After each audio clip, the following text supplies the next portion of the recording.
Hello नमस्कार दोस्तों, CG के यादव चैनल में आप सभी का स्वागत है। आज की इस वीडियो में संविधान से संबंधित महत्वपूर्ण प्रश्न लेके आए हैं जो कि एग्जाम के लिए बहुत ही महत्वपूर्ण होने वाला है। तो वीडियो में आगे बढ़ने से पहले यदि आप हमारे चैनल में नए हैं तो चैनल को सब्सक्राइब कीजिए, साथ ही बेल आइकन की घंटी जरूर दबाएं ताकि आने वाले वीडियो के नोटिफिकेशन आपको मिले। ठीक है, तो बिना देरी किए चलते हैं आज के पहले प्रश्न की ओर। आज का पहला प्रश्न है, संविधान सभा की प्रथम बैठक कब हुई थी? ये सारे क्वेश्चन जो है बहुत ही इम्पोर्टेंट है, अच्छे से देख लीजिएगा, ठीक है ना। तो ऑप्शन में दिया है 9 दिसंबर 1946, 26 जनवरी 1950, 20 जुलाई 1950 और 26 जनवरी 1947। तो इसका जो सही आंसर हो जाएगा ऑप्शन ए हो जाएगा 9 दिसंबर 1946। ठीक है, संविधान सभा की प्रथम बैठक जो है 9 दिसंबर 1946 को हुआ था। ठीक है, अगला प्रश्न दिया है, पुनर्गठन के फलस्वरूप वर्ष 1947 में संविधान सभा के सदस्यों की संख्या कितनी रह गई? तो पुनर्गठन के फलस्वरूप 1947 में संविधान सभा के सदस्यों की संख्या कितनी रह गई पूछा गया है। ऑप्शन में दिया है 450, 572, 299 और 272। तो इसका जो सही आंसर हो जाएगा ऑप्शन सी हो जाएगा 299। ठीक है, 1947 में कितना था? तो 299। ठीक है, अगला प्रश्न दिया है, भारतीय संविधान में किस अधिनियम के ढांचे को स्वीकार किया गया? तो भारतीय संविधान के अधिनियम में किस ढांचे को स्वीकार किया गया है? तो ऑप्शन में दिया है भारत शासन अधिनियम 1905, ईस्ट इंडिया कमीशन 1905, भारत शासन अधिनियम 1942 और भारत शासन अधिनियम 1935। इसका जो सही आंसर हो जाएगा ऑप्शन डी हो जाएगा भारत शासन अधिनियम 1935। ठीक है, अगला दिया है, पहली बार राष्ट्रपति शासन कब लागू किया गया? इसका ऑप्शन में दिया है 20 जुलाई 1951, 2 जुलाई 1964, 18 मार्च 1955 और 20 जुलाई 1959। तो इसका जो सही आंसर हो जाएगा ऑप्शन ए हो जाएगा 20 जुलाई 1951। ठीक है, राष्ट्रपति सबसे पहले कब लागू किया गया था? तो 20 जुलाई 1951 में। अगला प्रश्न देख लेते हैं, भारत को एक गणराज्य मुख्य रूप से माना जाता है क्योंकि राज्य अध्यक्ष का चुनाव होता है, उसे 15 अगस्त 1947 को स्वतंत्रता मिली थी, उसका अपना लिखित संविधान है और डी में दिया है उसकी सरकार संसदीय प्रणाली के अनुसार है। तो इसका एक सही आंसर हो जाएगा ऑप्शन ए हो जाएगा राज्य अध्यक्ष का चुनाव होता है। अगला प्रश्न है, संविधान की प्रस्तावना में मुख्य प्रयुक्त सेक्युलर का अर्थ है? ठीक है, तो संविधान की प्रस्तावना में जो प्रयुक्त शब्द है सेक्युलर, उसका क्या अर्थ है पूछा गया है। तो ऑप्शन में दिया है सभी नागरिकों को धर्म एवं उपासना की स्वतंत्रता। अगला दिया है एकेश्वरवाद, बहुदेववाद, सभी धर्मों की अस्वीकृति। तो इसका जो सही आंसर हो जाएगा ऑप्शन ए हो जाएगा सभी नागरिकों को धर्म और उपासना की स्वतंत्रता। सेक्युलर शब्द का यही अर्थ है कि सभी नागरिकों को धर्म और उपासना की स्वतंत्रता है। ठीक है, अगला प्रश्न है, संविधान सभा द्वारा अंतिम रूप से पारित संविधान में कुल कितने अनुच्छेद तथा अनुसूचियां हैं? यह आईएमपी प्रश्न है, देख लीजिएगा अच्छे से। ठीक है, ऑप्शन में दिया है 378 अनुच्छेद, 7 अनुसूचियाँ, बी में दिया है 390 अनुच्छेद, 7 अनुसूचियाँ, सी में दिया है 395 अनुच्छेद, 8 अनुसूचियाँ और डी में दिया है 398 अनुच्छेद, 8 अनुसूचियाँ। तो कमेंट बॉक्स में कमेंट करके बताइए इसका आंसर। जो लोग वीडियो को लाइक नहीं किए हैं लाइक कर दीजिए और अधिक से अधिक शेयर करें। तो इसका जो सही आंसर हो जाएगा ऑप्शन सी हो जाएगा 395 अनुच्छेद और 8 अनुसूचियाँ। ठीक है, संविधान सभा का जब अंतिम रूप दिया गया उस समय कितना था? तो 395 अनुच्छेद और 8 अनुसूचियाँ थी। ठीक है, अगला देख लेते हैं, संविधान के किस अनुच्छेद में यह अंकित है कि इंडिया अर्थात भारत राज्यों का एक संघ होगा? तो ऑप्शन में दिया है अनुच्छेद 1, अनुच्छेद 2, अनुच्छेद 3, अनुच्छेद 4। तो इसका सही आंसर हो जाएगा ऑप्शन ए हो जाएगा अनुच्छेद 1। ठीक है, अनुच्छेद 1 में अंकित है कि भारत राज्यों का एक संघ होगा।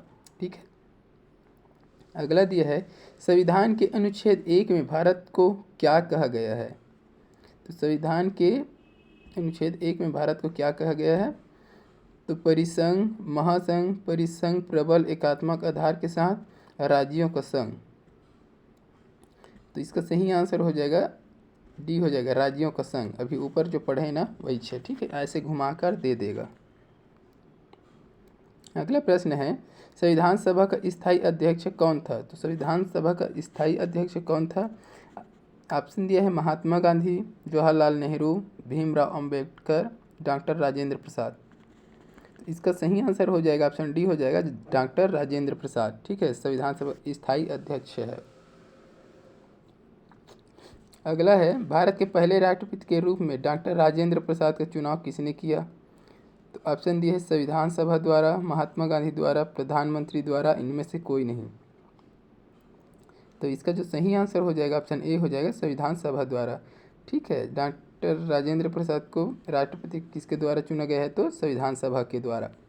अगला प्रश्न देखते हैं भारत एक गणतंत्र है, इसका अर्थ है सभी मामलों में अंतिम अधिकार जनता के पास है, भारत में संसदीय शासन व्यवस्था है, भारत में वंशानुगत शासन नहीं है, भारत राज्यों का एक संघ है।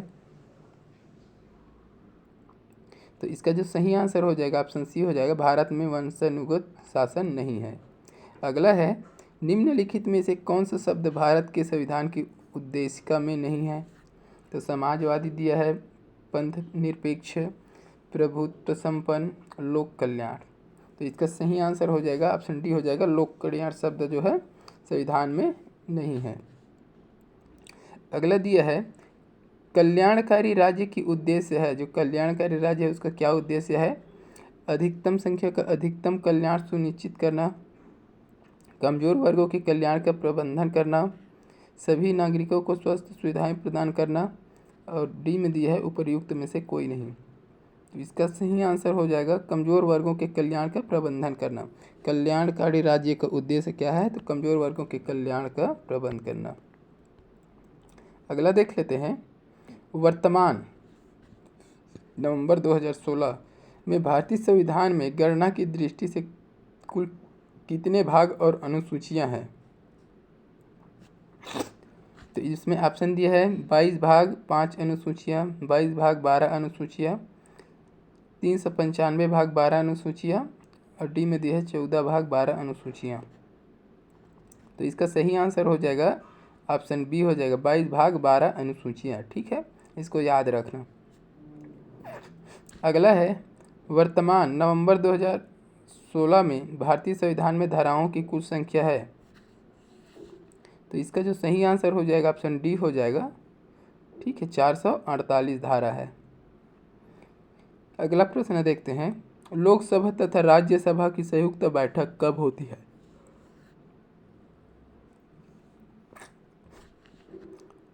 तो ऑप्शन में दिया है कभी नहीं, संसद का सत्र शुरू होने के 10 दिन बाद, संसद का सत्र शुरू होने पर, और डी में दिया है संसद का सत्र खत्म होने पर। तो इसका सही आंसर हो जाएगा ऑप्शन सी हो जाएगा संसद का सत्र शुरू होने पर। ठीक है, अगला दिया है वर्ष 1938 में किस व्यक्ति ने वयस्क मताधिकार के आधार पर संविधान सभा के गठन की मांग की। ऑप्शन में दिया है महात्मा गांधी, जवाहरलाल नेहरू, राजेंद्र प्रसाद, भीमराव अंबेडकर। तो इसका सही आंसर हो जाएगा ऑप्शन बी हो जाएगा भीमराव जवाहरलाल नेहरू। ठीक है ना, जवाहरलाल नेहरू ने 1938 में वयस्क मत अधिकार का संविधान सभा में गठन की मांग की। अगला है वर्ष 1942 में किस योजना के तहत यह स्वीकार किया गया कि भारत में एक निर्वाचित संविधान सभा का गठन होगा जो युद्धोपरांत संविधान का निर्माण करेगी। तो ऑप्शन में दिया है गोलमेज सम्मेलन, क्रिप्स योजना, संविधान निर्मात्री सभा, इसमें से कोई नहीं। इसका सही आंसर हो जाएगा ऑप्शन बी हो जाएगा क्रिप्स योजना। क्रिप्स योजना के तहत यह स्वीकार किया गया कि भारत निर्वाचित संविधान सभा का गठन होगा। अगला प्रश्न है, राज्यसभा के लिए नामित प्रथम फिल्म अभिनेत्री कौन थी? तो ऑप्शन में दिया है मधुबाला, रेखा, नरगिस दत्त, हेमा मालिनी। तो इसका जो सही आंसर हो जाएगा ऑप्शन सी हो जाएगा नरगिस दत्त। ठीक है, राज्यसभा के लिए नामित प्रथम फिल्म अभिनेत्री कौन थी? तो नरगिस दत्त। अगला दिया है, किसी क्षेत्र को अनुसूचित जाति और जनजाति क्षेत्र घोषित करने का अधिकार किसे है? तो प्रधानमंत्री, राष्ट्रपति, लोकसभा सभापति, मुख्यमंत्री। तो इसका सही आंसर हो जाएगा ऑप्शन बी हो जाएगा राष्ट्रपति। ठीक है, राष्ट्रपति यह घोषित कर सकता है कि कौन से क्षेत्र अनुसूचित जाति और जनजाति क्षेत्र है। ठीक है, अगला दिया है, प्रधानमंत्री बनने की न्यूनतम आयु क्या है? तो इसका आंसर आप कमेंट में बताइएगा। ठीक है, तो आज के वीडियो में बस इतना ही। अगर वीडियो अच्छी लगी हो तो वीडियो को लाइक कीजिए, अधिक से अधिक शेयर कीजिए। जो लोग चैनल में नए हैं वो चैनल को सब्सक्राइब कीजिए। ठीक है, तो मिलते हैं अगले वीडियो में। वंदे मातरम, जय हिंद।